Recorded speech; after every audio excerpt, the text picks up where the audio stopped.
Harvey in the College of Public Health and Human Sciences, and my sidekick here is with Mark Lead Dead battery. as a dead battery, and he is with pharmacy. And so many of you know we have Ian Goldberg, who works in both colleges, and we're trying to be more efficient with our staff and our assistants and support. So I'm happy to see people from both pharmacy and from the College of Public Health and Human Sciences here. And I'm not going to say anything more except to say that I'm delighted that this panel has agreed to... hello? Sorry. Are you the Zoom crew? Yes. Welcome, Zoom. Good.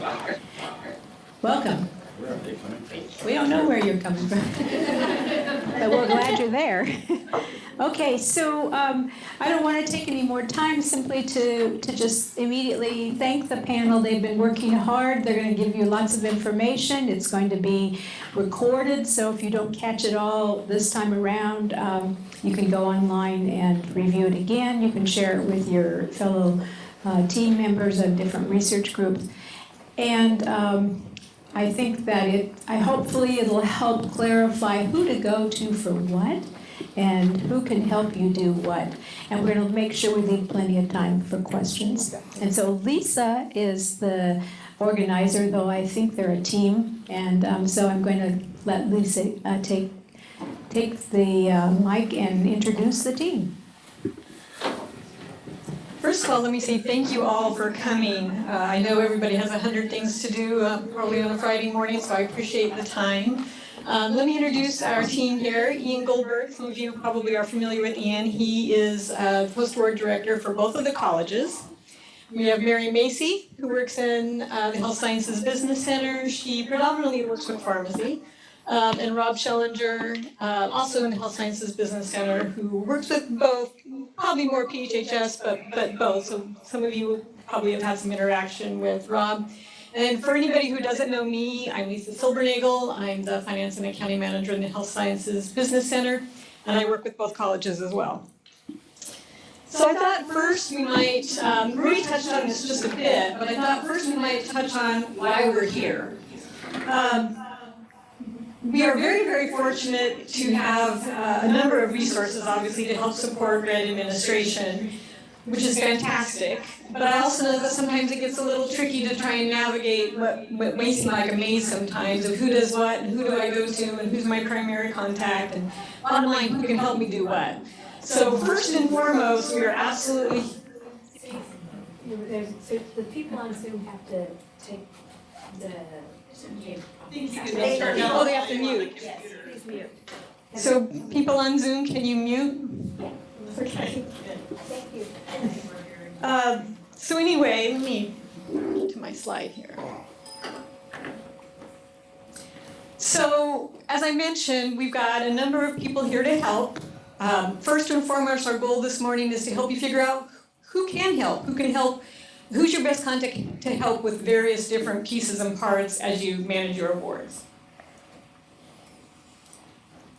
So what I've tried to do, actually let me back up just a second before I get into that, as a very general rule, and we'll go into far more detail as we go through the presentation, but I think maybe the simplest way to think of it, knowing that it's not going to be 100% true in all cases, and there's obviously going to be some overlap and intersection, but probably the simplest way to think about it, who does what, is, so Ian being in the college has the research administration background. So when I say that, I mean he's going to be a great contact for you to figure out, as you're going through your award, what you can and can't do, what requires prior sponsor approval, what does not, when you might need to rebudget, when you might not, all of these various things that, again, we'll talk about in much more detail in the presentation.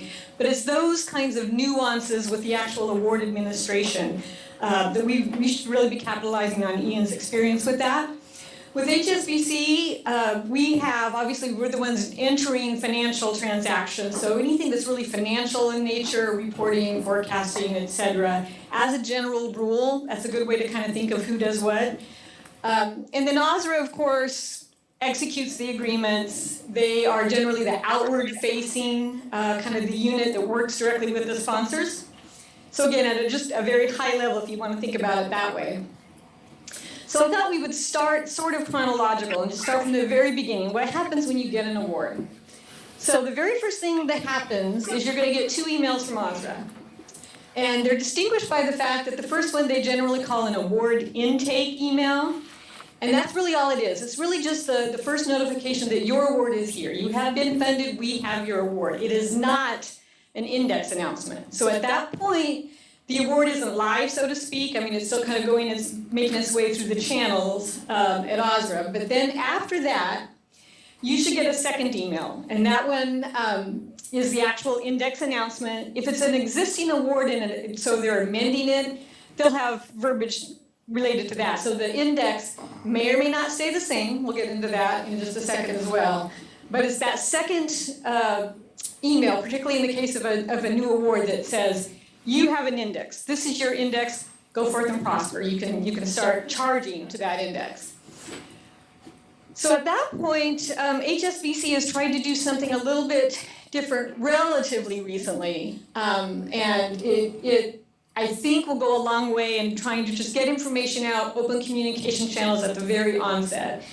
So that's an email that we've been sending, basically going through the award once again we have that index, reminding you that the index is available, giving you your contacts at the HSBC, so you'll see specific names and contact information, emails and phone numbers in that message, as well as things that we need answers to right away. So we notice that you've got payroll in this proposal. I think a relatively common misconception is that if pay is proposed in the award and the award's been funded, that there's an automatic trigger to put that pay on the index. And that's just absolutely not the case. So what happens a lot of times is people don't realize without that direct inquiry that we need to know. We need to know if you're starting work on it right away, and if you are, who's doing the work, at what level of effort, et cetera. Because there are times when that might not be the case. You might have a new award, but it may be a bit before you actually start work, or you're ramping up slowly. So there absolutely needs to be a labor change done if anybody's working on it, but we need that information. So we'll send an email out to try and solicit some of that information. Oh, I need to back up one thing that I overlooked.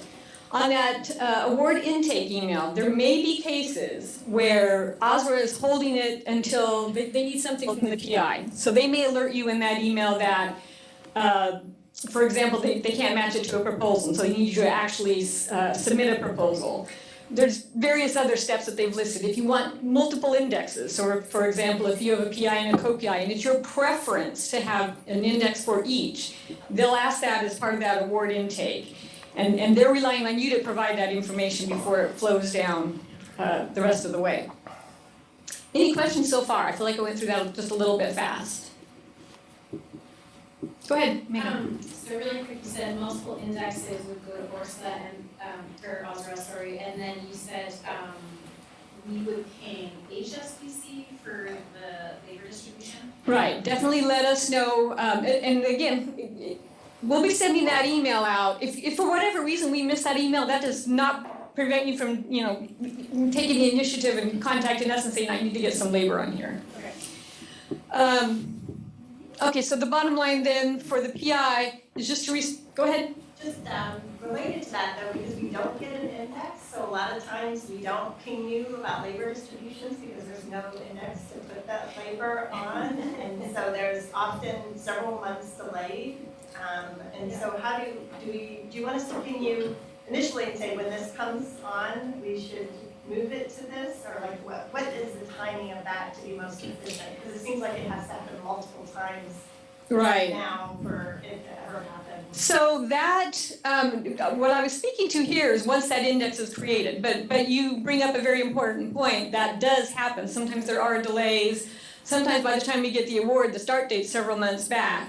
A pending index is always an option. I didn't really prepare a slide on that, but I'm happy to talk to any of you about the option of a pending index because there are some downsides and there is some risk to that as well. But what the pending index does is it allows you to put that labor on while we're anticipating that award to come in. Does that answer your question, Laurel? Yeah. I'll say, Lisa, in addition to that, I think this is just our personal experience that we were told not to do a penny index because the paperwork was in process with OSRA, but then it took an additional month or 6 weeks even before that was fully processed. In the meantime, there's just some. flow Right, of they, people. my understanding is that if the award's actually in-house, so again, it's all a timing thing. If the award's actually in-house, they prefer not to set up a pending index. It's in those cases where you've heard from the funder that it's coming, but it hasn't even arrived yet. No, I guess I was talking about when it actually arrives, but then I think I've had multiple in the past few weeks, but it took like over 2 to 3 months for us to get an index. Yeah, it took 3 months to do. Yeah. So you're in that time period? Yeah. Yeah. We support people like research assistants who are on, soft money. Sometimes that's really critical to Right. have identified where they're being paid from. to So we not could- just what their payments. We could ask for a pending index, but that's really gonna be OSRA's decision about, at that point, since the award is in-house. Gotcha. Now, my other question is around the index. You said it's up to the PI to connect with OSRA If- to indicate what indexes, how many should be set up and everything like that? No, they generally, so they'll set up a different index for different reasons, and we'll get to that in just a second. But if there's an additional request on the part of the PI, so if they've got one budget and they're gonna put it all in one index, but for whatever reason, you want your co-PI to have a separate index, that, they need to know that. Well, that's often the case, especially when you're working between colleges. Mm-hmm. And so that often happens. And then also if you have cost share, even further indexes are fine. Like I have one award now and I have like 10 indexes and I don't Right. know the meaning of any of them. So we'll get to that, because I know that's a very common point of confusion. So hold that thought for just a couple more slides. Let's see, am I good? Okay, as I mentioned.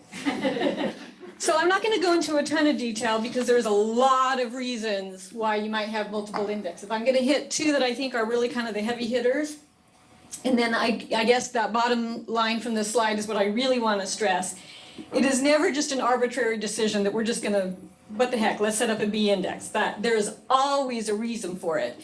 Some of the reasons have big impacts. So what I really wanted to call your attention to, first and foremost, is the very first bullet point there.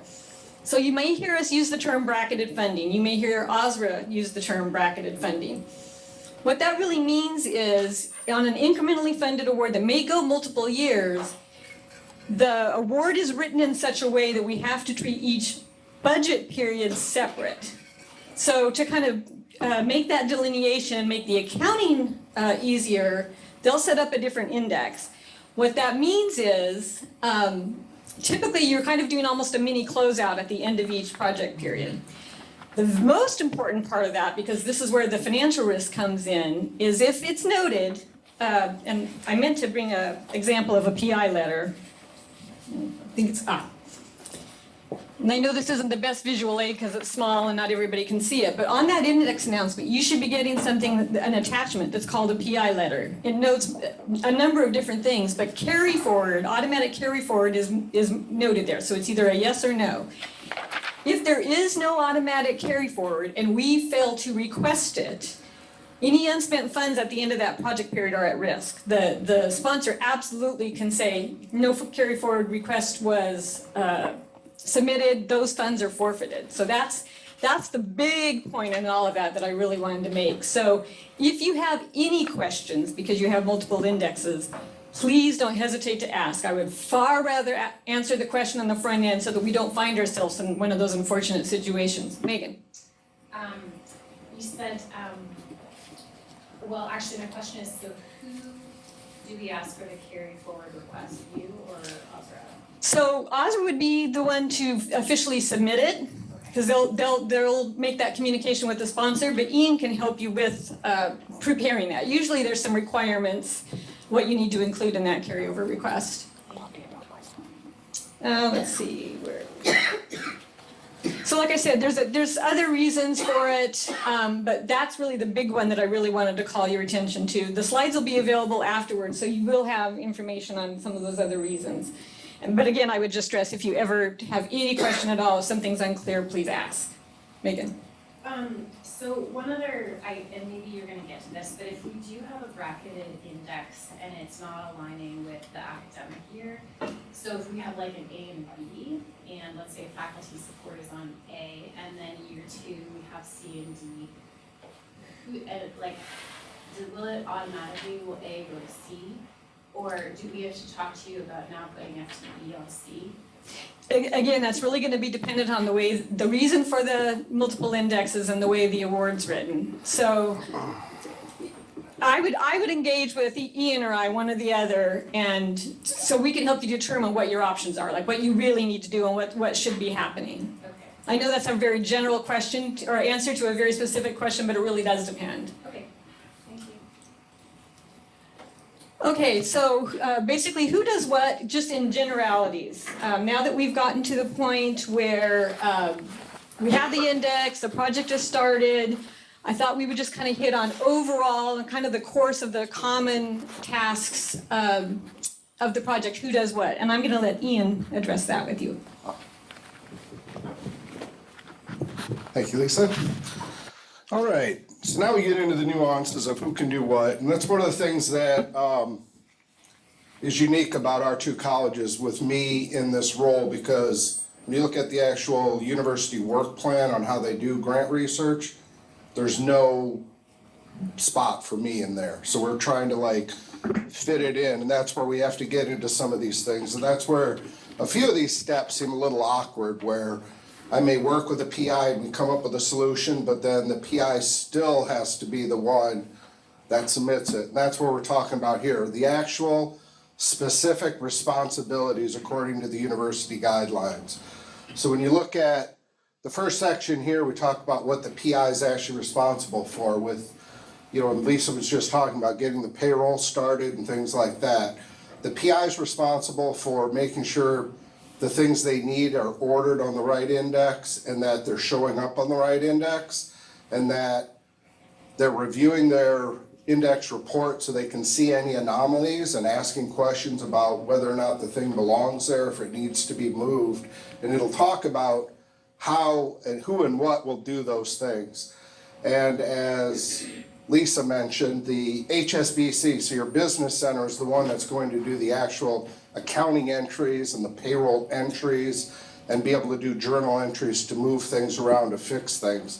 What I'll be able to do is work with you to come up with, to identify the things that need to be done, but then there's going to be this point where the PI, you as the PI are going to need to convey that information to the next people in line, whether it be HSBC or OSRA, depending on what your need is.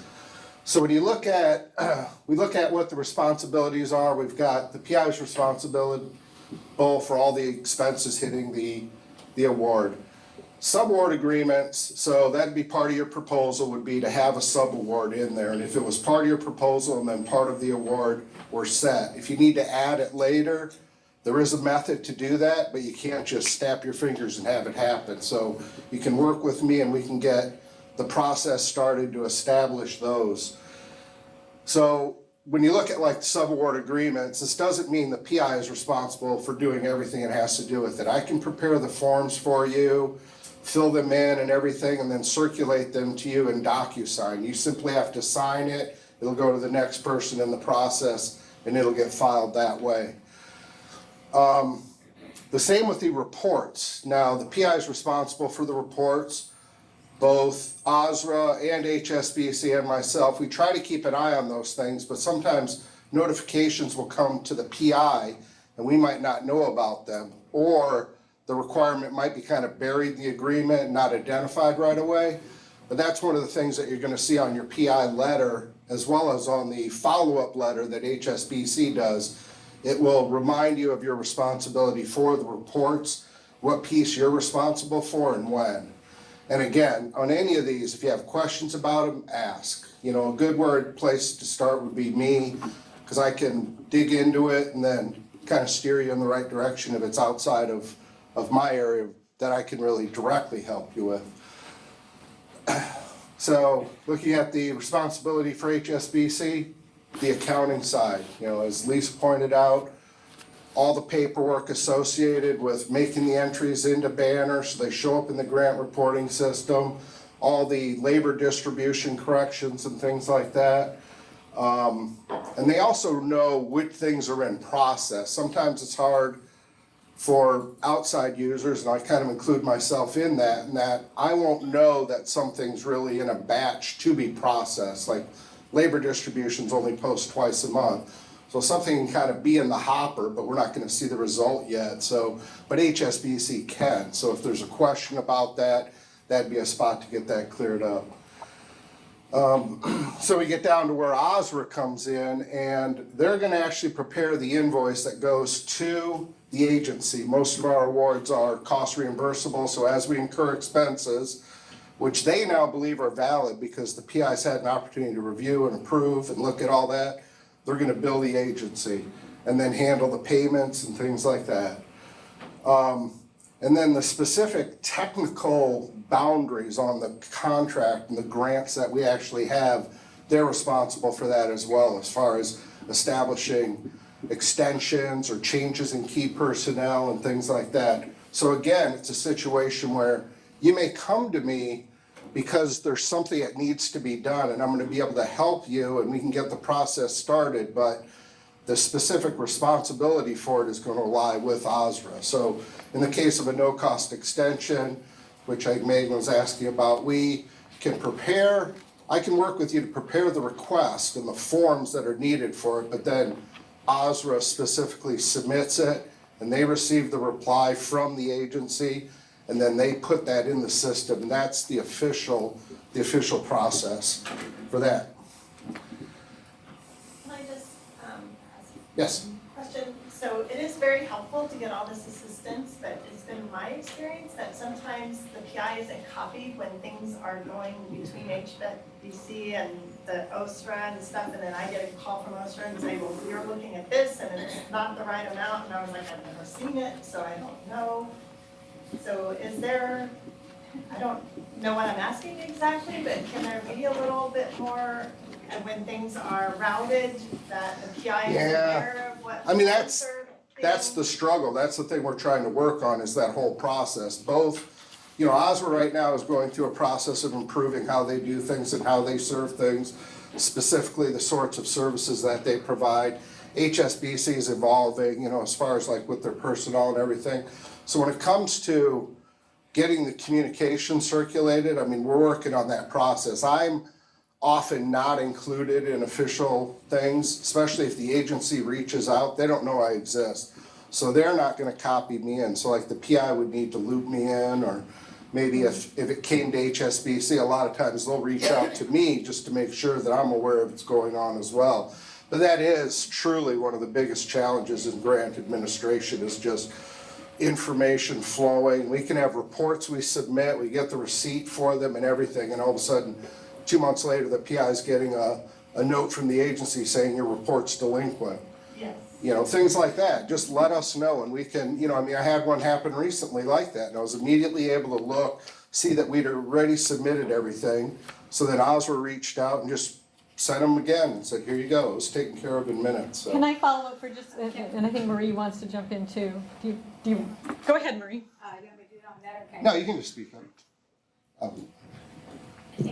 Yeah, you need the mic off over there. I think I have to. Oh, sure. Have everybody here. Yeah.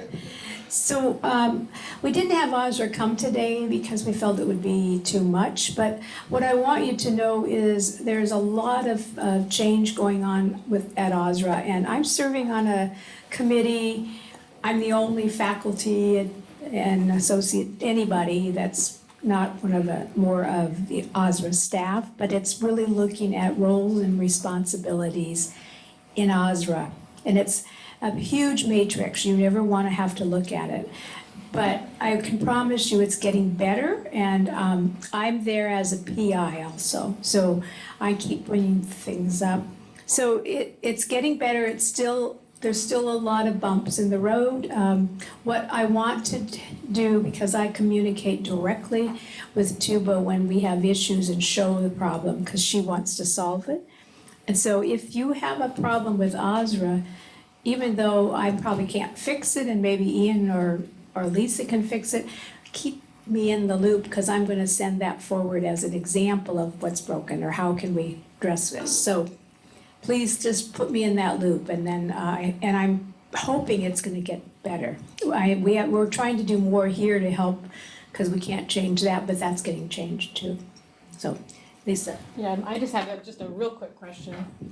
So Laurel, I just wanted, is it mostly when we were confirming final expenses that you feel like you don't have visibility or any interaction on that, or is it just more in general?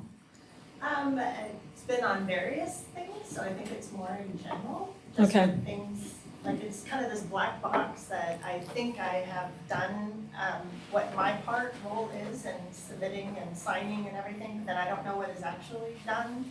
And then I get pinged, a call saying, Laurel, this is all messed up, and Okay. figure it out. So I can reiterate in the business center the need to communicate with the PI, but if those instances pop up, can you forward me examples? So it's always easier to address something when you've got an actual example to remedy than just kind of in general, but I appreciate the feedback. Yeah, Jay. more with the sponsor and Osra too. There's like the sponsor and Osra will communicate and there's something is needed and the PI's never Okay. mentioned. Yeah, like I get, from my funding agency, I get pinged and say, well, this was never submitted, and then I have to reach out to OSRA, and I was like, was this submitted? And then they're like, yeah, it was submitted, and I was like, well, why wasn't I copied? Then I didn't have to Okay. ping you and stuff. So Okay, I well, don't- let's talk offline. I mean, I'm happy to problem solve what I can. Okay. But the other issue, and it's been brought up about labor distribution, because it's really not possible for PIs to understand where the labor distributions are if you have multiple people on the project, and one of the things, it's hard to keep track of whether it's appropriately allocated. And so that has also been, and that's usually the major budget, like that Right. causes major issues in projects, is not having the labor distribution correct, and often you don't find out about it until Right. later. So we're going to talk specifically about labor distributions in a little bit, because I do know that's a point of, a pain point. Jay, did you have a question as well? No, I was just, had a comment that sometimes like when the invoice is processed and when invoice is finalized, I think that sometimes like time lag between those things can also mess up the balance on the grants. So- Right, and we'll talk a little bit that when we get further on in the presentation as well. Sorry. Thank you. Okay, we had a question come in offline about the comment I made about keeping me in the loop or keeping us in the loop. So when you get an email from the agency, if you don't see my name on the address line, copy Ian Goldberg in, whether you're in pharmacy or in public health. And I'll be able to look at that and see if there's some action in there that who is required to take action on it and maybe what the holdup is. I'll be able to follow up and at least let you know what is needed. I'm not necessarily gonna be able to solve it for you, but at least know what it means and who needs to be aware of it. So if that, hopefully that's clear to everyone. Megan?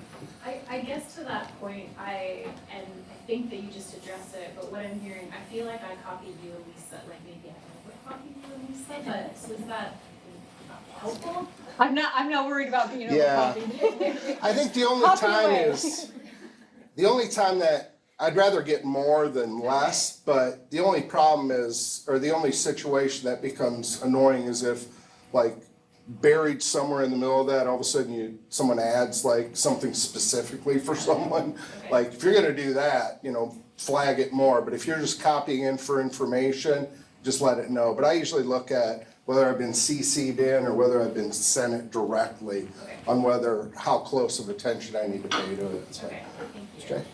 So when, at what point do I should copy you? Because like sometimes like during like we are transitioning from the pre to post award process, for example, when you are receiving the grants, but it's not been finalized between the agency and Osra.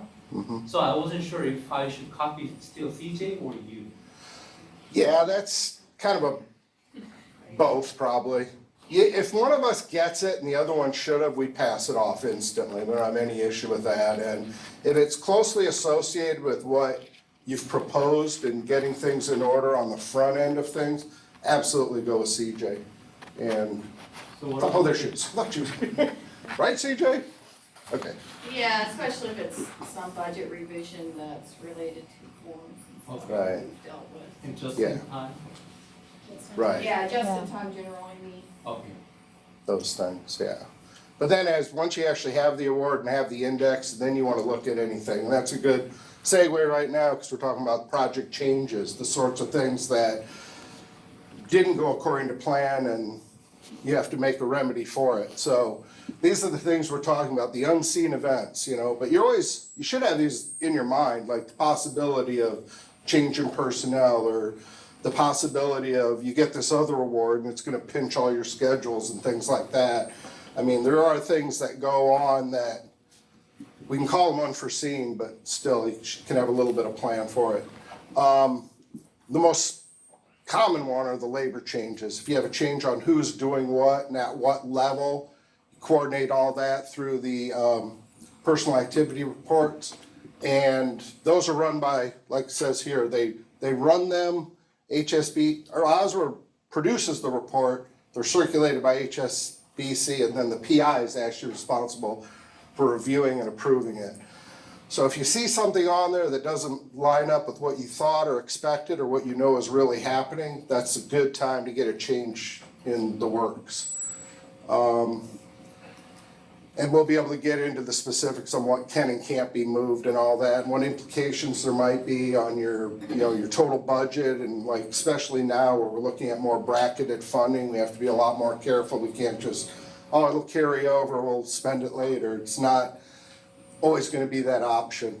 And again, some of the key things are just identifying whether or not we need prior approval, or if it's something we have the right to do. So that's an area where I specifically can help you out. I can look at the award, look at the PI letter, and see who and what our rights are and what sort of actions we need to take.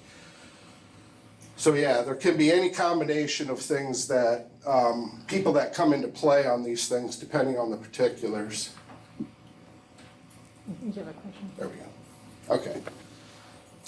So, Oh, sorry, this is just going back to cars for 1 second, and I'm not sure what to do. So recently, there were multiple faculty and students, and one was incorrect. So then I ended up rejecting like all 7. Oh, Has anyone because they all else had an came. issue with DocuSign? Yeah. So where should we put that note? Just in the comments back, or? Yeah, in the comments back will be fine. Okay. okay. Thank you. So yeah, like this says, the PI would be the one, reach out to me and let me know what is going on, and then I can sit down and assist you on it, make sure of all the rules and all that, and then we can get in touch with the right groups from there. Some of the things we can do that we don't need prior approval for, we just can do them, but you'd still want to make sure we got it lined up. The pre-award costs on a federal award under uniform guidance, usually you can spend up to 90 days ahead of the project start date. This would then play into the issue of the pending index and all that, because you'd have to have a place to put them. But if it is something where you're going to have work that is done after we've received word that we're going to receive the award, but we don't have the award, that would be the time and place for a pending index, as opposed to once the award intake comes in, which Lisa pointed out earlier. The other thing is the no-cost extensions. Under uniform guidance, we normally can just take the first 12 months if we want them. And then after that, you could still get one, but then it would require prior approval. We get the first one, and then the second one would fall under the normal rules. Can I chime in for just 1 second? Absolutely. Ian? One important clarification I thought I would make is in the case where we're a sub. So when we have a federal award that has the provisions that Ian just described, most of the time, the pass-through entity, which that's what that funding agency is called. So our immediate sponsor, that's basically the in-between between the prime sponsor at the federal level and us, will pass those same provisions on, but they do not have to. So there again, that's why it's really important to work with Ian to make sure you understand the specific nuances of our award, because if they don't, then we really don't have those same provisions that Ian was just described. So it really is their option to flow those down to us or not to flow those down. So just be aware that if we're a sub, even if the prime is federal, the subaward agreement to us can be different. Question? The no-cost extension, if your sponsor does not want to do that, especially when you work with industry and companies, how does the billing work? Because for example, my grad student works on there, so the tuition is taken to the very end of whatever cycle we're working on, but then the award has to be closed that same, let's say December 31st. But then the billing takes a while, so how does that work? How can we work on that? We're going to talk about billing and closeouts here in just a little bit, and I think that's the perfect time to address that. Yeah. So if you want to just hold that thought for just a moment. We'll The get key is when the expense was incurred. If it was incurred within the period, whether or not you see the report of it, it could be valid. As long as it's contained within that period that you're funded for. It's an allowable expense, it's just the timing of what happens on Right. the billing. Yeah, even if we have to move it from somewhere else, that work, as long as that work occurred during that time, we'll be all right. But again, we're gonna get to those sorts of changes. We'll go into more detail here in a minute. And again, the bottom line on this is OSRA is the official point of contact with these things. You know, we initiate them, we'll provide the information to OSRA, but then they're the ones that actually submit it, receive the response from the agency, and then pass that information along to us. Now, it's important to say that with prior approval, it's fantastic if you talk to your program officer and discuss a change or a situation you have and how you're gonna mitigate it and what sort of things you're gonna do to remedy it. And then that program officer says, yeah, that sounds good. That's still not enough. We still have to document it. I mean, knowing that the program officer already reviewed it and approved it is fantastic, and we'll include that in our request, but we still have this contractual requirement to keep things in black and white, part of the agreement. So sometimes a little bit of an annoyance, but it's not really anything that's gonna add any kind of restriction. It's just bureaucracy. So that's one of the things that I'm here for and I can help you out with. You know, don't get frustrated over that. You know, we can work on the forms and that, and the easiest way to do it. Okay, so here's if we actually have to write to the agency and ask specifically if it's okay if we make significant changes. So one would be the scope of work, what you're actually doing. If you run into a total dead end on what you're doing and there's no reason to continue on that, maybe you wanna shift the focus slightly to something else.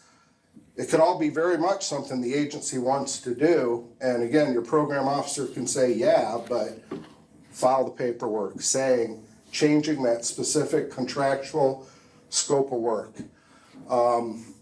There's rebudgeting as well. You know, you may need to spend more money in another area than the other, and we can work on that. Normally we have a bit of latitude where if you're gonna make a change, it's not that big a deal. It's gonna be within our rights. But there are some situations where we do specifically have to rebudget. There's also the carryover. So if we have a restriction of no carry forward without prior approval, we have to request it. And then once that request comes in, there are typically some accounting things that go on then to move those funds to keep them accessible to you. And that's where we look at like the bracketed funding and moving expenses between them and things like that.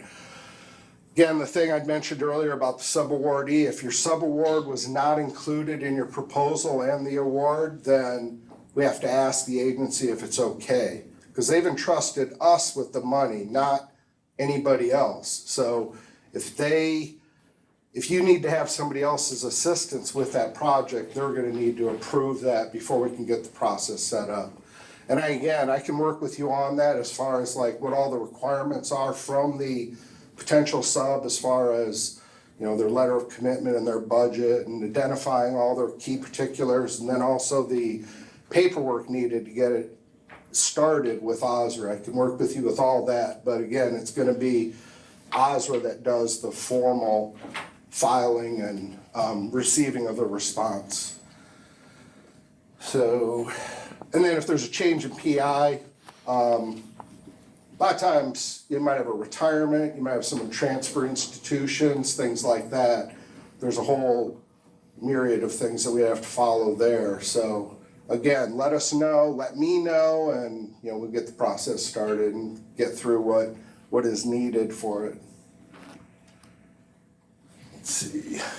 All right, so that's the end of my little section here, and I'm gonna turn this over to Mary from HSBC.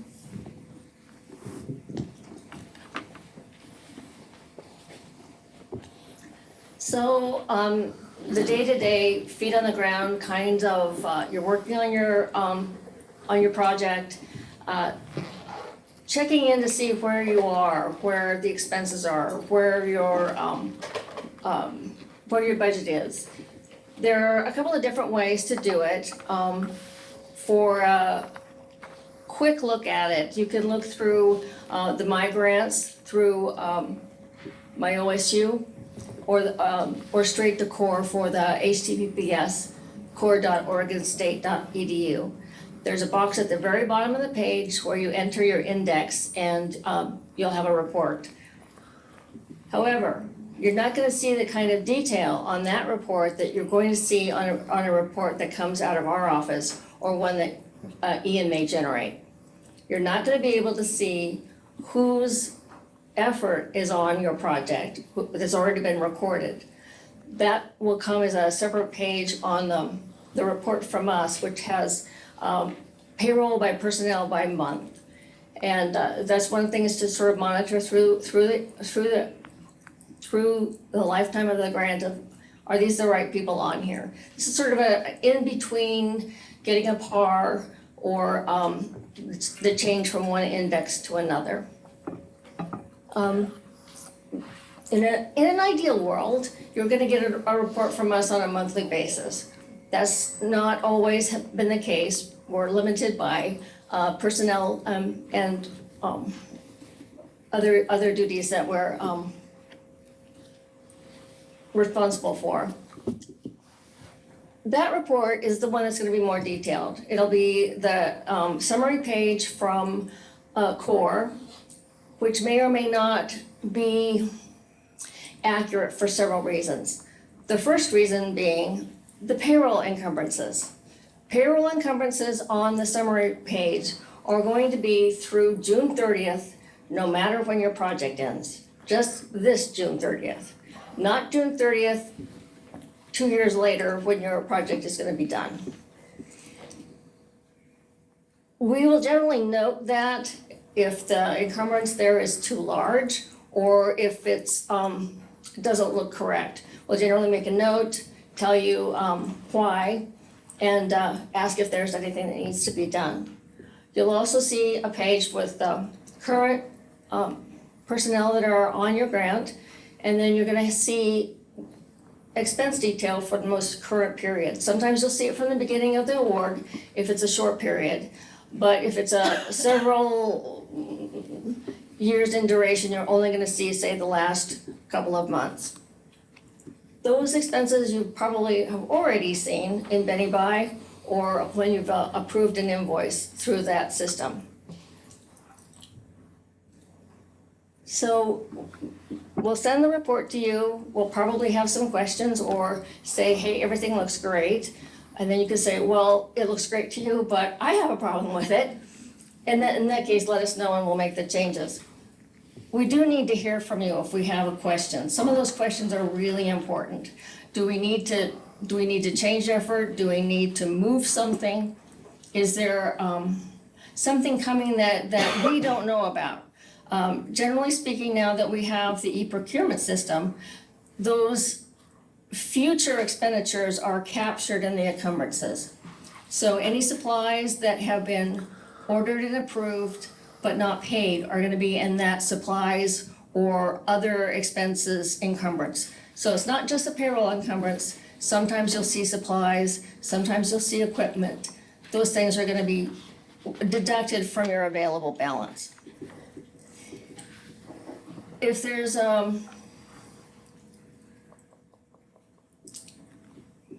F&A on the project, that'll be deducted from your available balance down at the bottom of the report. And that number should show in the middle of the page. So that's what you can actually, expendable dollars on your project. When you do have things that you need to move, there are certain parameters that we need to work within. Generally speaking, we're not supposed to move expenses that are greater than 90 days without, we can't do them at all without approval from OSRA and a valid research-based reason for why that change needs to be made. OSRA will approve those or not, and then we'll make the change with a journal voucher. You have a question from Zoom? Oh, okay.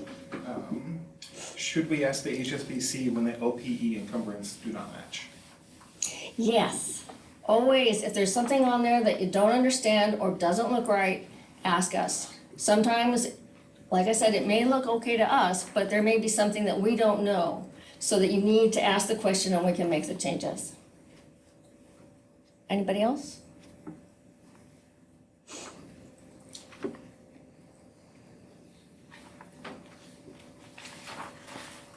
Labor distributions.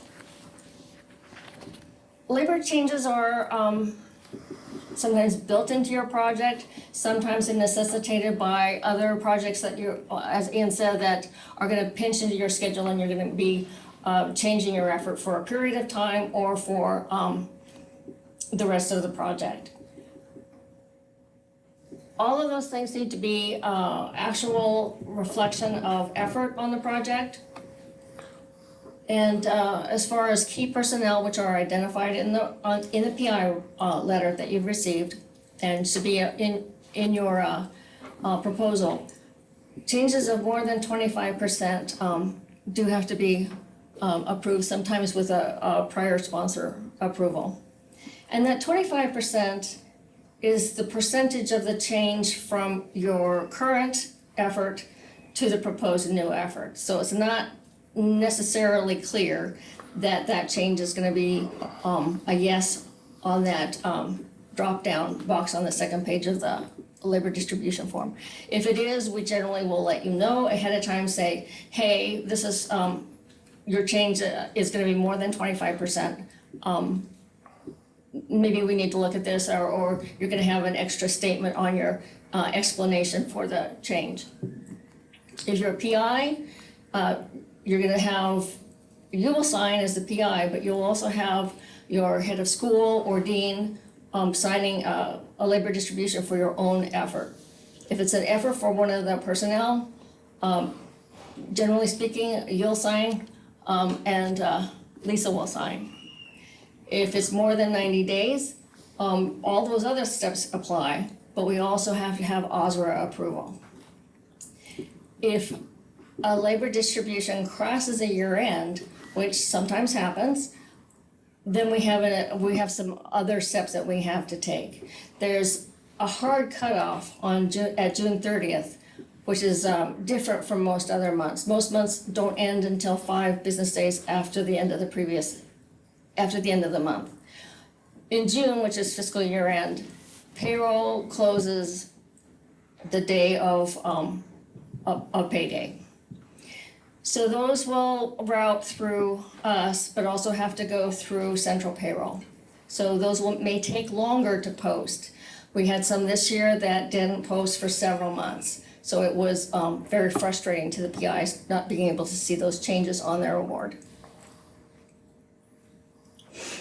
And, Quick question. yes, So is that 25% reduction or greater, does it apply for the entire project period? Or for example, if I have 1 month AY and 1 month summer, my contribution would be the same across the year, but if I move AY to the summer, that would be more than 50% changes. no, it's for the project period. It is for the project period. And those are gonna be, that leads to the PAR forms, which are notorious for all of us.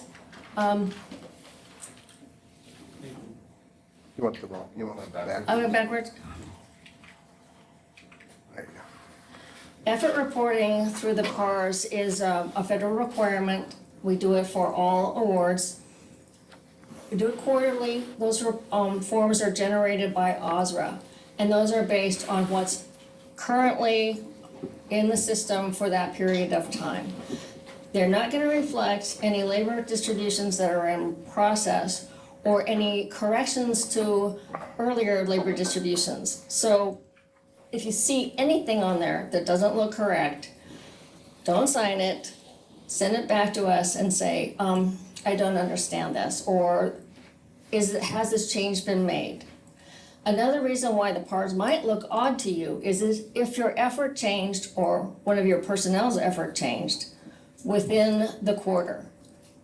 The number that's going to show is going to be the percentage of total compensation for that quarter. It's not going to show that I worked 30% in 1 month and 20% in another and 16%. It'll just show the net of all of that.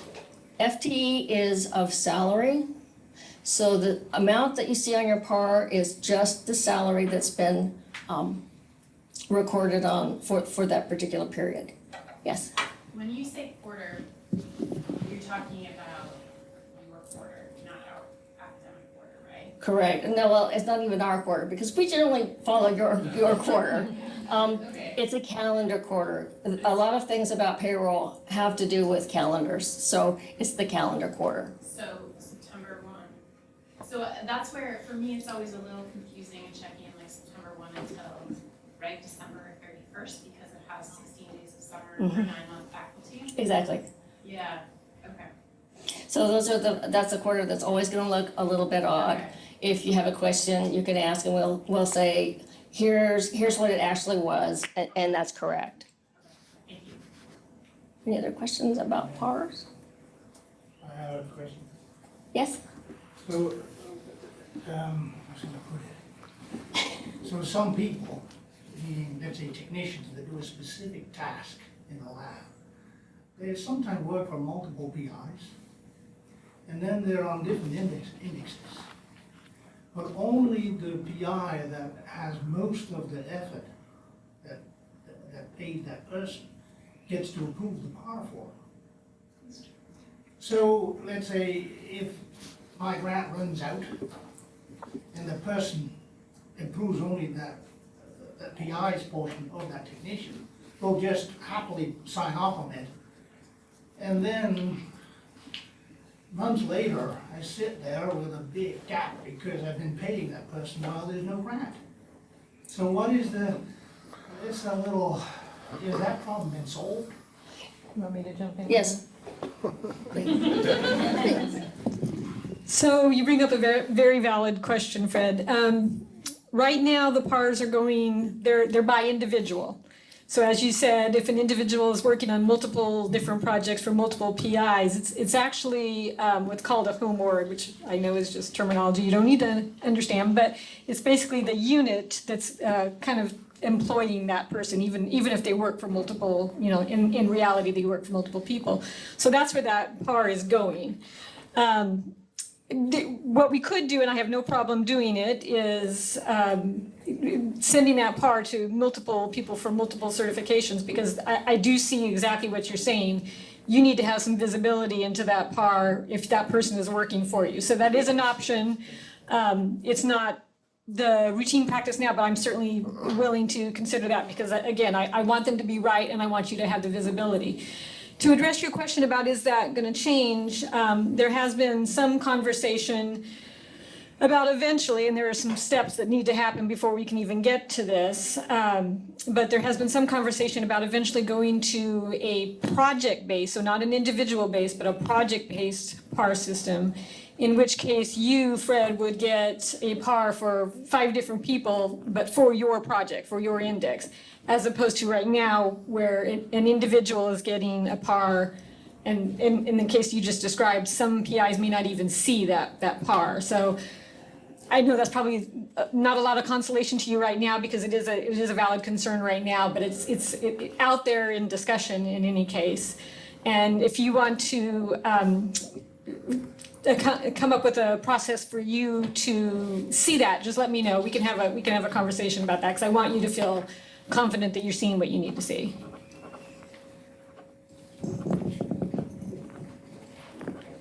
Any other questions about the PARs?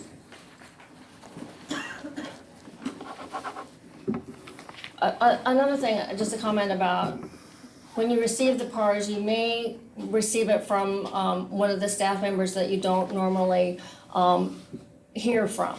And they may or may not know if there's been a change that isn't reflected on that PAR. We're trying to catch those before they get sent out so that you don't accidentally certify something that needs to be changed. But if you do, we can amend the PAR. If it's incorrect, we will amend it. So that's always an option. Yes? I just wanted to comment on her question. If you send out multiple PARs, like you said 7 and one of them is wrong, if you send an email to the person who sent it to you, we can just take that person off the DocuSign, which will allow you to sign first. Okay, thank you. You're welcome.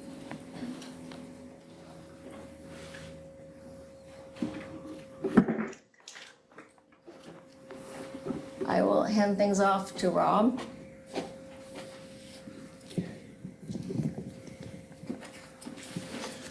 So spending your money.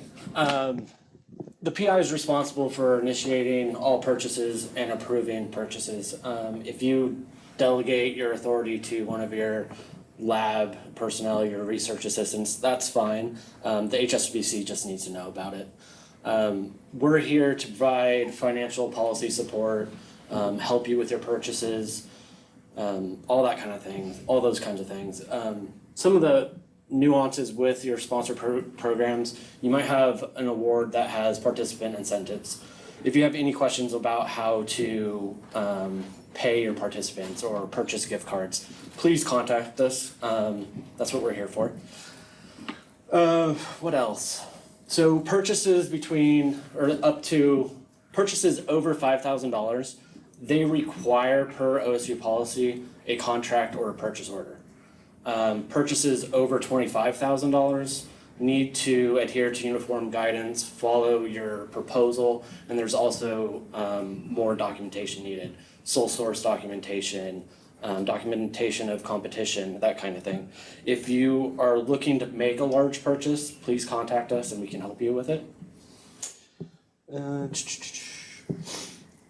The thing that, as Osra's kind of restructured and they become fully staffed, they're starting to review expenses a lot more closely. So making large purchases towards the end of your budget period are being scrutinized. So if you have budget for a computer, it's best to purchase that computer at the beginning of the award instead of waiting until a month before the award ends, because the sponsor might not like it. Memberships, if it's written into your proposal, it's allowable. But if the membership itself is a 2-year membership and your award ends, it is the end of the award and the membership exceeds it, we have to prorate it. So it's not going to be allowable to stay on that project. Yes? For training grants or fellowships where there's a portion for students, is there memberships also, does that also apply for students that are part of that? It does. The thing for your training grants, because it's usually a multi-year grant, if the funds are used in, let's say, year 1 and the membership goes all the way through year 3, we can prorate it when we do our year-end close to if there's multiple indexes, but it is allowable. As a PI, it's crazy. I mean, I'm sorry, maybe everyone's much better than me at handling this, but when you submit a grant and we have to submit 10 to get 1 funded, and if we have to write every single category in it, it's membership of ASM is $30.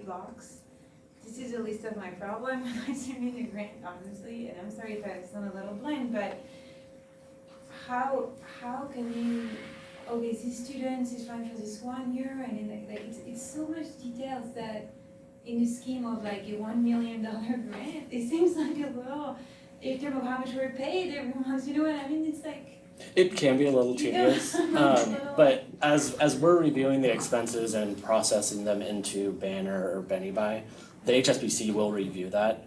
And if we have any questions, we'll ask you. Okay, so it's Yeah, way so- better than the other way. Yeah, so the business center, I mean, we review your award. We go into the proposal and see what the purpose or the scope of work is. And if it makes sense to us, I mean, it will go through. But if we have any questions, that's why we'll reach out and ask for some further information or justification. And do you have somewhere per agencies the categories you guys expect to see for each expenses? For example, for NIH, I was okay spending money for travel, but not for having the people coming over. Because that was a different category, which I didn't know what I was writing. Do you have this information somewhere, or that would help us down the road maybe? If you send one of us an email, we don't actually have that documented or posted anywhere. Some of it also has to do with OSRA. So when the award comes in, the setup team, they'll actually put dollar amounts in those budget categories. And it's their interpretation on where that money should go. So just because there is a budget category for, let's say, service and supplies, that might also include conference expenses or something. That's just the setup team lumped it all in one place. So that's why with the HSBC, when we're processing and reviewing the expenses, we'll look at your proposal to actually validate the expense and be like, hey, this does make sense. It's probably just in the wrong spot. What are you talking about like a sub coming to visit? Is that? Yeah, for example. So that could be on their travel budget, right? But if you have the money, if you receive them, then the conference money doesn't work for it. For example, that's one example, right? I'm sure there are a lot of examples there. So if you pay for them coming, then the conference, the travel money doesn't work for it. You can't pay for food. But couldn't they put it on their, we're talking about subcontract for somebody. Yeah, that's true, but in that case, we didn't envision, like when I travel there, like they book at the hotel and stuff, and when they come here, like, cause I'm locally here, so they care of it, and that didn't, or when you have, so that didn't work, which is fine as long as you knew ahead. But it also depends on the scope of work. Right. Yeah. What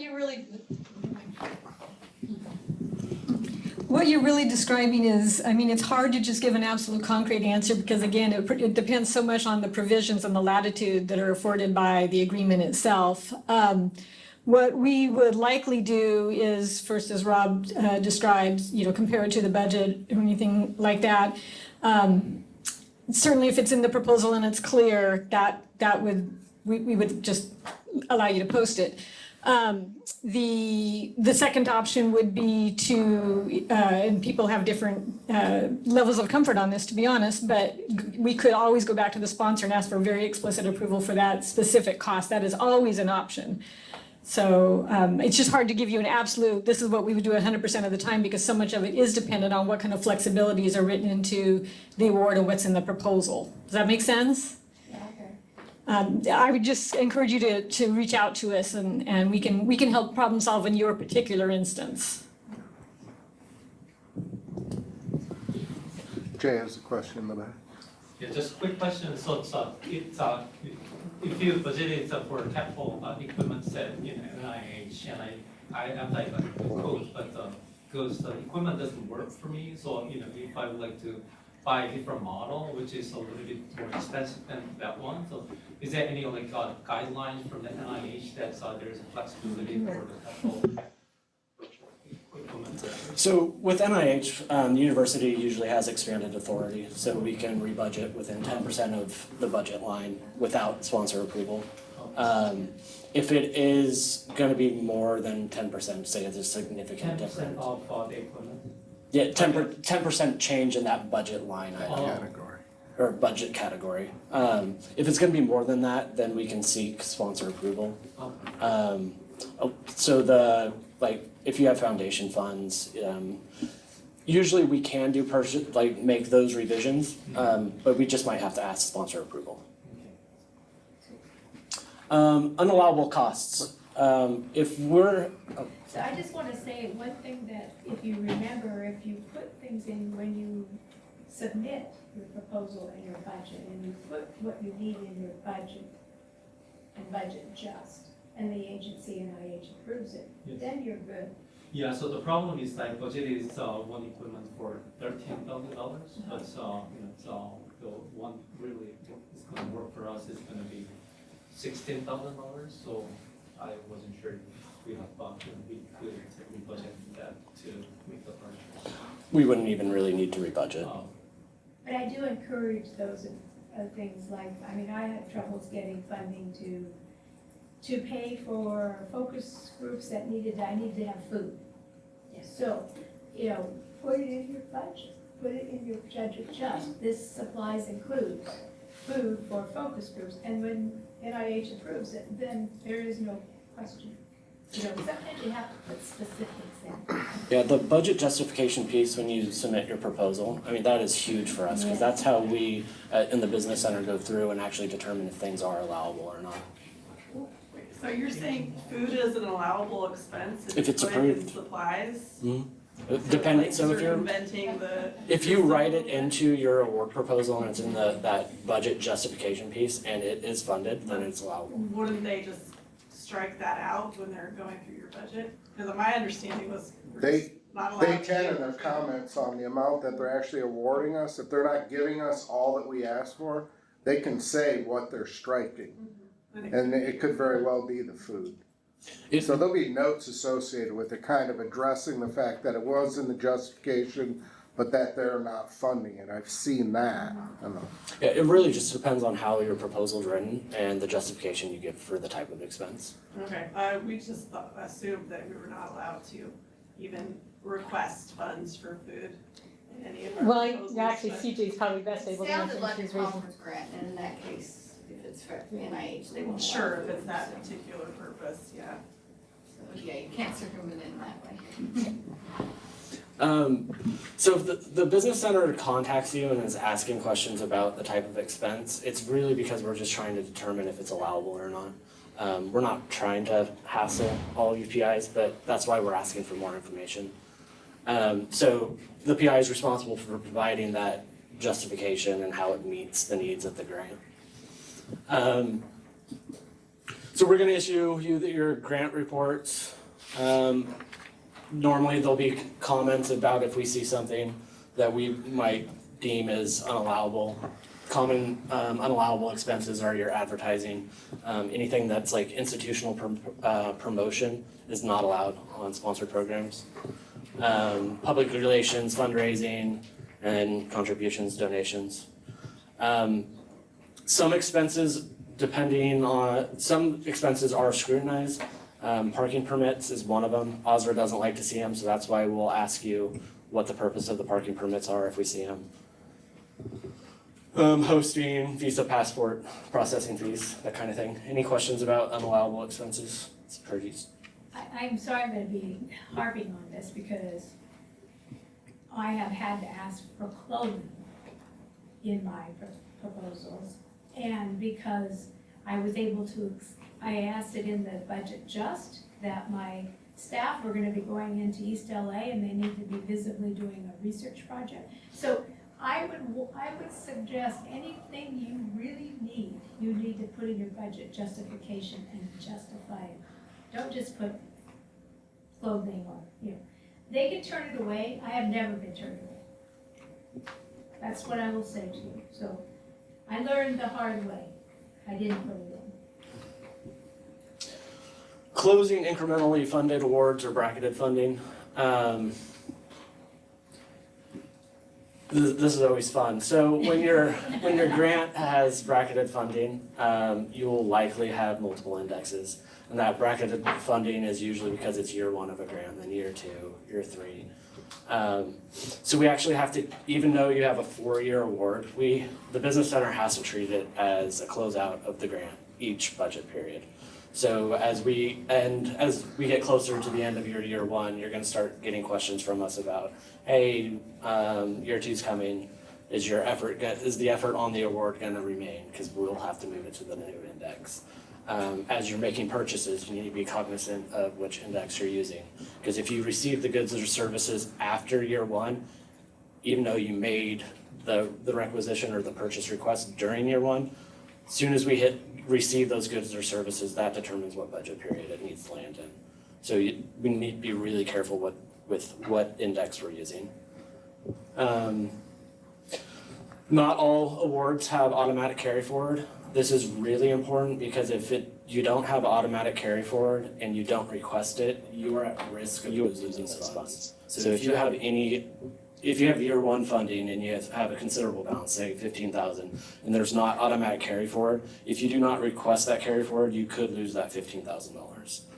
Carry forward requests should be submitted 60 days prior to that ending of the budget period. Carry forward request Ian can assist with. If he's unavailable, please contact us at the business center. The one key on that, with the carry forward, you may be asked to budget for those dollars, like give a reason why you need them still. So just be prepared, kind of have that in your mind if you're gonna make that request. So that's often a follow-up question they'll have for you. If you notice any errors in in the reports for the expenses, please let us know, because OSRA wants us to have those cost transfers done within 90 days of the posting of the expense. Yeah, and that is, any questions? I'll give it back to Ian. All right, we're gonna get on to managing subawards. I do want to add something quickly here. If you do need to reach out to me, it's very easy. Just give me a call, send me an email. I'm in the women's building, can always make time. Both Mark and Marie kind of allow me control over my own schedule. I don't have a lot of days where I'm totally locked into either one, so I can fit your schedule. If you need me to come to your office, I can do that. A lot of times I prefer my office just because I can get on my system and have those resources available there. But if you need me to come over there, I can do that. Mary and I make regular trips up to Portland as well, which I know the crew up there is aware of, and most of them take advantage of it. But just, it's pretty easy to get a hold of me, and I can almost always accommodate your schedule, work around what your needs are. With subawards, OSRA's gonna do a lot of the key technical pieces of this because it is associated with the actual legal contract that we have. But I can work with you to prepare all the forms that are needed, to adjust any budgets, to clarify any information. And again, like establishing a subaward, there's a new subaward form.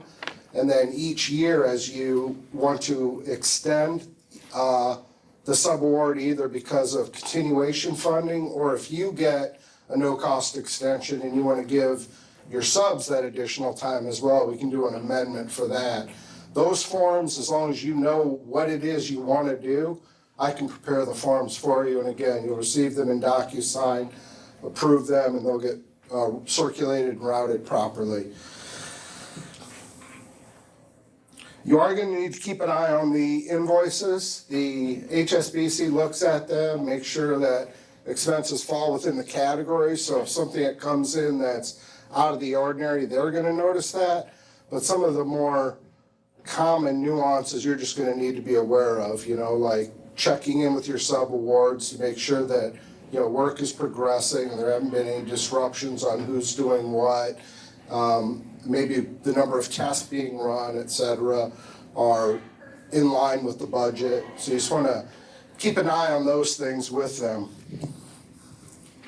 And HSBC will also clear the encumbrances. So if you see anything that is encumbered and we're done, we can get those cleared up and you can free up that budget, and it won't show up on your report so that there's confusion as to what resources you still have available. Okay, we're going to get into the reporting requirements. Okay, so pretty much every report or every grant's going to have a final financial report and a final technical report, and almost always the PI is going to be responsible for the technical aspect of it, and in many, if not most cases, OSRA is going to actually submit the final financial reports. But we can work with them, you know, and that's where the reviews come in, and we can let them know that changes are coming and things like that, so they hopefully don't submit a report that the PI is not aware of. I know that has happened in the past, but, you know, again, we're looking at how things are evolving. It's something OSRA's aware of, and it's one of the issues that they are looking to resolve, that Marie pointed out earlier, that, you know, there's a state of change right now. You know, we're getting new people, they're rearranging some things, and we're trying to take care of anybody, and some things may fall through the cracks, you know, and that's what we're here for, kind of a safety net, you know. So reach out to us, and, you know, we'll make sure that, you know, something significant doesn't happen and you're left on the hook for it. Now, in the agreement, they're also going to identify other reports, which OSRA will put on the PI letter, and then HSBC and their follow-up communication will also identify what those reports are. Now, you may get a request from the agency to report on something that wasn't part of that original agreement. So that's the case where you just need to copy us in the loop so that we know that this is a requirement and we can figure out who needs to do it. Typically, something like that is going to be of technical nature, so it's probably going to fall on you as the PI. But again, we can help you with it. If there are any particulars related to dollars or periods or allowability and all that, we're here to help you with that, both myself and HSBC.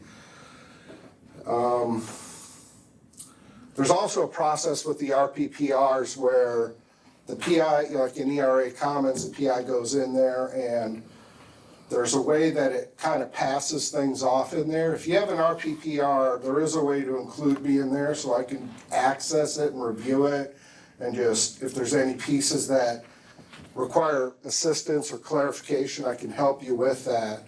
But it is something where you're gonna have to actually add me to it.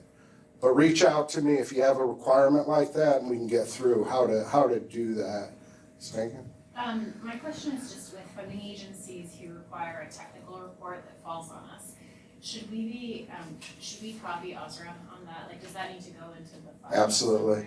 And it's OSRA then? So OSRA, and Rob just clarified this for me yesterday, OSRA is the one that is responsible for archiving all the official grant records in Knowledge. And that sort of correspondence, any official correspondence between the agency and us should be in there, and also any reports that we file, the record of it should be in there as well. That way we can look at it and see. And it's very helpful when that's kept in there and up to date. You know, the situation we had where agency reached out, said a report hadn't been submitted. It was super easy to look in there, and if someone knows their way around Knowledge, they can quickly find whether it was or wasn't done. So, yeah, just reach out. Jay? Yes, I was asked to submit that RPPR for my 21. And when we do that, do we also do that K forward budget as well? Is it? At least that's some of those I'm still getting familiar with that. Is it one that does not have automatic carry forward, Jay? I have no idea. Okay, so let's talk, and I can help you determine that. If it's one that does not have automatic carry forward, so are you talking about just the carry forward itself, or the additional justification that comes when you have too high of a balance? So basically, I was asked to submit that RPPR for year 2 budget. Right. But also, I think it's a part of the process. I need to submit sort of interim reports. But I wasn't sure if I need to include that carry forward budget to year 2, or it should be separate thing. Right, so that is going to be dependent on exactly the reporting requirements and any automatic carryover provisions in the award. So let's just connect, and I can loop Ian in on that as well. Thank you. Okay. Thanks. Can you repeat questions when they ask? Oh, sure. Yeah, I'll do that. So I think you just saw what I do. If I'm asked something and I don't know the answer, I'm pretty quick to pass it off and get someone else on it. I mean, I don't pretend to know everything on this campus. It does operate differently than what I've been familiar with. So a lot of this is as helpful for me as it is for you as far as just clarifying these roles. And really, I'm looking for opportunities to help out. You know, I mean, I want to do more, but there's restrictions on what I can do. So a lot of it just requires the PI to come and reach out to me for help. I can't like just show up for you that way. So.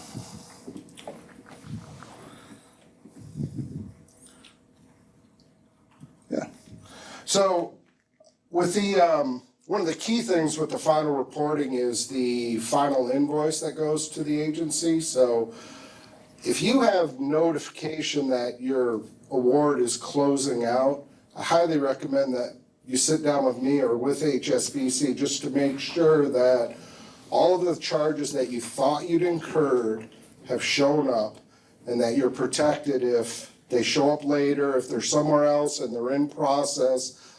Someone that can specifically give you an answer, yes or no, on if this is going to be covered or not, or if you're going to have an issue with a cost overrun and that's going to end up somewhere else. So when it comes down to the end, take a little time, reach out to me, and I can work with you to identify any of these things.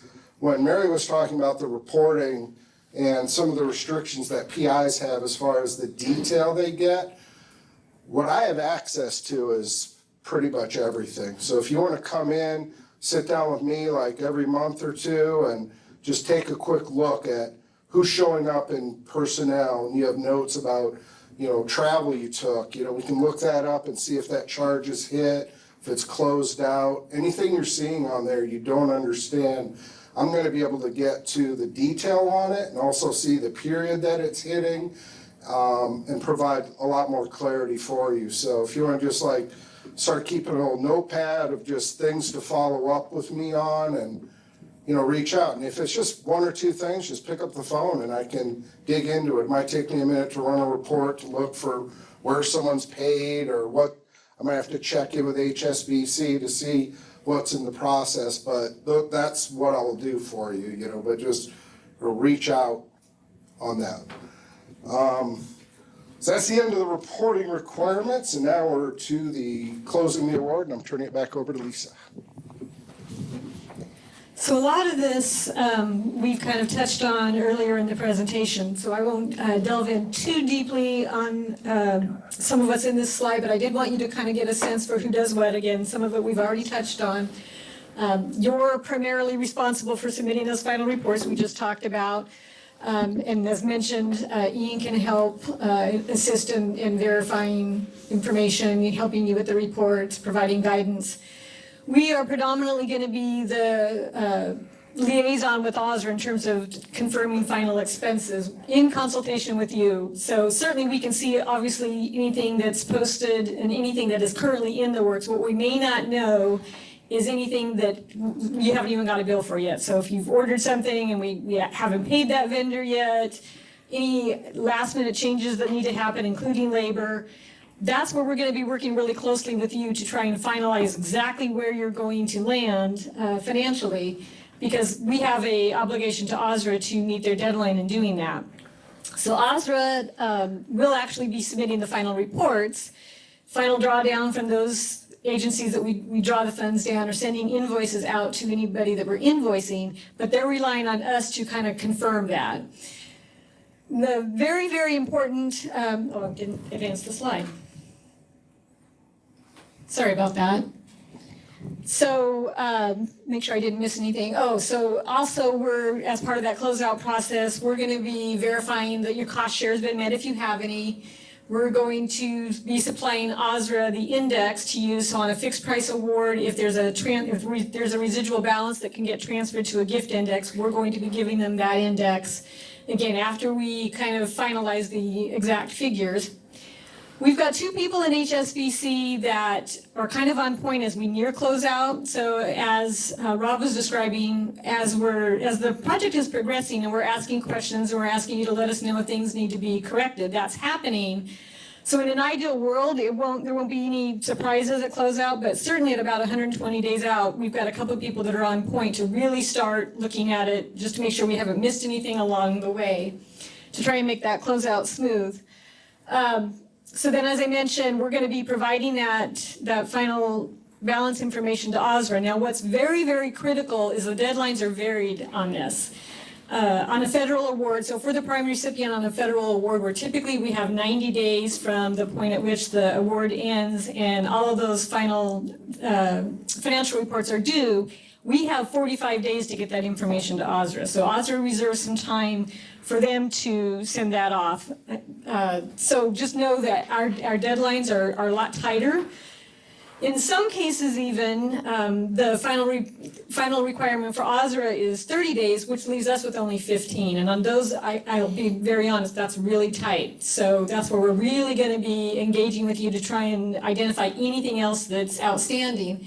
And the big critical point in that is if there are expenses that don't get included in that final invoice, so we don't send them to the final invoice and get that final invoice to the sponsor by their deadline, the contractual deadline, we are at risk of not being reimbursed for those costs. So, let's see. And then OSRA actually does the fixed price transfer that I just talked about, and they do post the cost overruns as well, and then they do the official closing and banner. So any questions on that?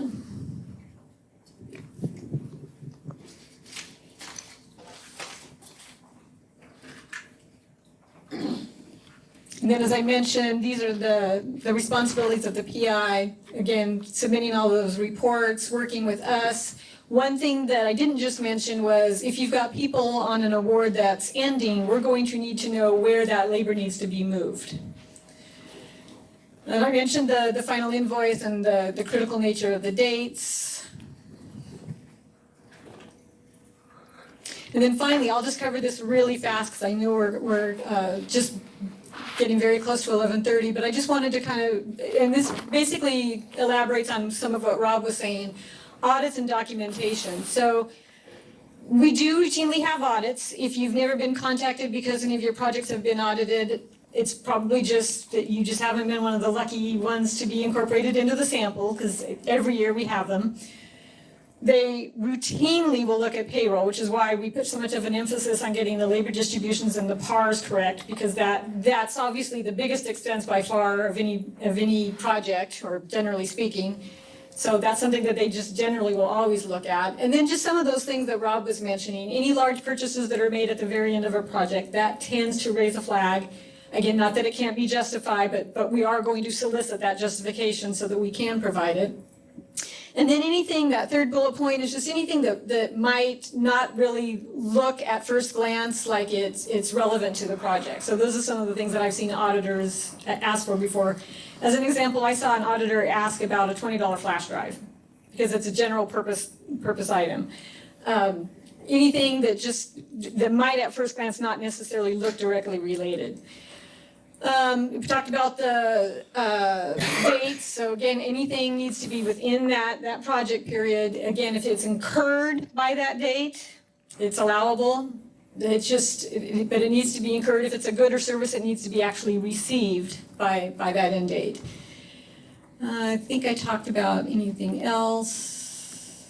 Yeah, cost transfers at the end of the award as well. So not just large purchases, but if all of a sudden we do a labor distribution and we move a whole lot of pay onto the award at the very end, it does tend to raise questions.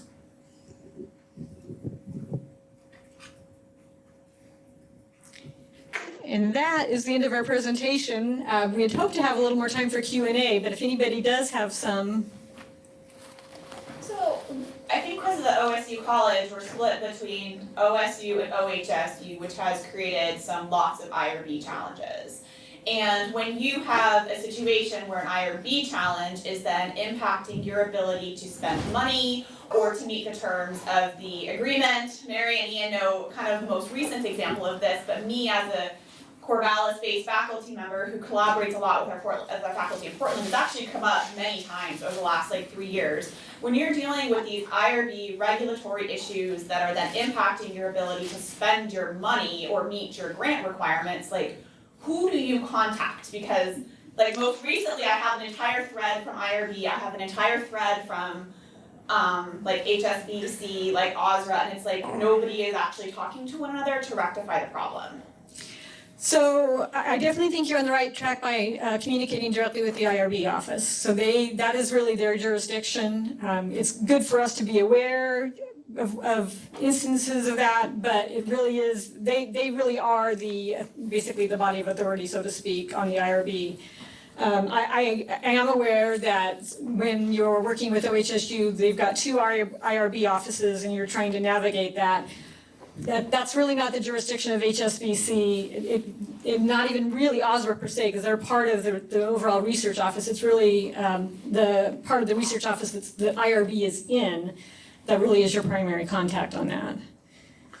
I mean, go ahead. So I mean, because I'm just like, so I mean, here's a really like clear, or I guess really what should have been, I thought, like a really like simplistic or clear example. And I'm not going to go to the most recent example, but it has taken me multiple times to get an OHSU faculty member on my IRB approved application here. So there was a situation where my application was IRB approved on the OSU side. All I'm trying to do is add a OHSU faculty member onto an already approved application. And where it gets challenging is he's the person who's listed as the mentor on my award.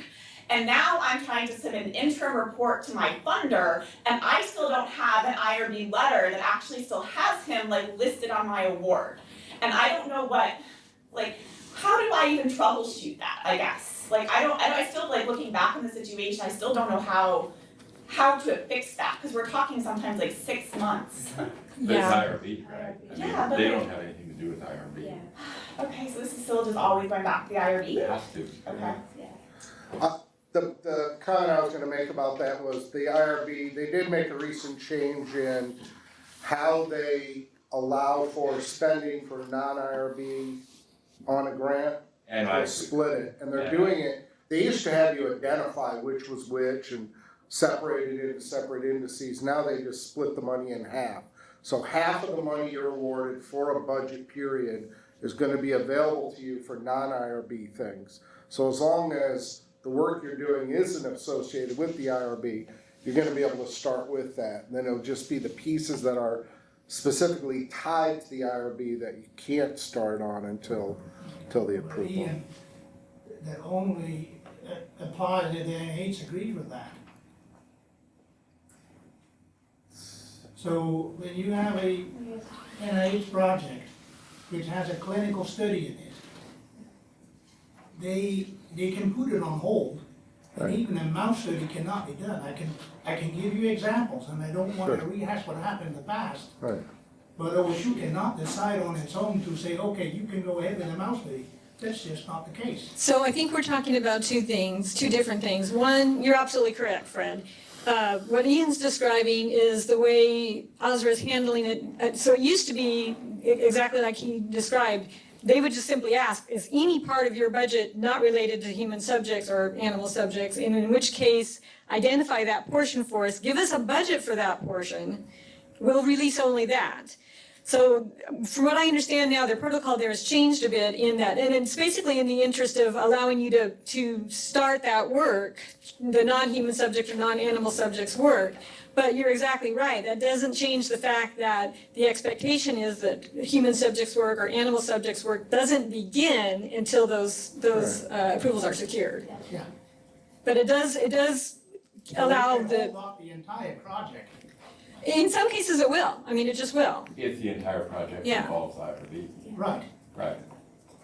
But if you have chemical synthesis on one side and you're gonna put those drugs into humans or animals, you can do the chemical synthesis without, they'll release the money. That's not true. No, it is true. No, it is not. They have. But for the autism project I work on, the NIH required the IRB to be approved before releasing the money to the university. I have seen that on individual awards too. The other thing is that the NIH, they have their own IRB. And there is the other thing that you mentioned, sometimes they require, oh, you gotta do this, this, and this in addition, which is not budgeted for. Well, they're on the hook for funding the money for that. But those are. And that is, for that I use, they call it nowadays the Dr. Stevens Private Reserve Fund, is really needing salary savings, because it is not budgeted. But in order to get going on that, that's what they're using nowadays, that we've come to. Those are clinical studies though, right? That you have to do Yes. that. Adrian's talking about data analysis primarily that involves people at OHSU. You just have to work with the IRB, that these folks aren't gonna be able to cope with that. I guess in the most like recent example, like I think there was maybe a lack of understanding maybe about like what money was like pre-IRB versus like post-IRB, and especially because it created, I think, a lot of confusion because like the OHSU IRB had signed off on it, and then we weren't allowed to spend the money because OSU IRB was waiting, like OSRO was waiting for documentation from OSU's IRB. Right. And there was a disconnect of 6 months between when OHSU signed off on it and when OSU finally signed off on it. And it has created lots of consternation on lots of sides. And that's, IRB is entirely responsible for that. I wish it were different. Jay, did you have a question? Yeah, actually, I have the comments. I also have the very similar issues, but I was able to, get away from just using the institutional authorization agreement that, one of the leading institutions can actually, get the IRB approval, and the other one will honor that through that agreement, so that you don't have to have those multiple IRB approvals. Right. And also, if your mentor or your collaborator is just only accessing the non-identifiable data, they don't have to actually be on that IRB approval on OSU side. Rather, you can confirm that they're not accessing, some level that identifiable or sensitive information, then you can get away those problems. So I think that concludes our time. Thank you all very much for coming. I've enjoyed this. I hope if nothing else, you have a better idea of who your primary contacts are. As I said at the very beginning, I know that there's always going to be some fuzziness. There's always going to be some overlap or intersection, but hopefully this helps clarify to the degree that that's really possible. And I very much enjoyed presenting. Thank you.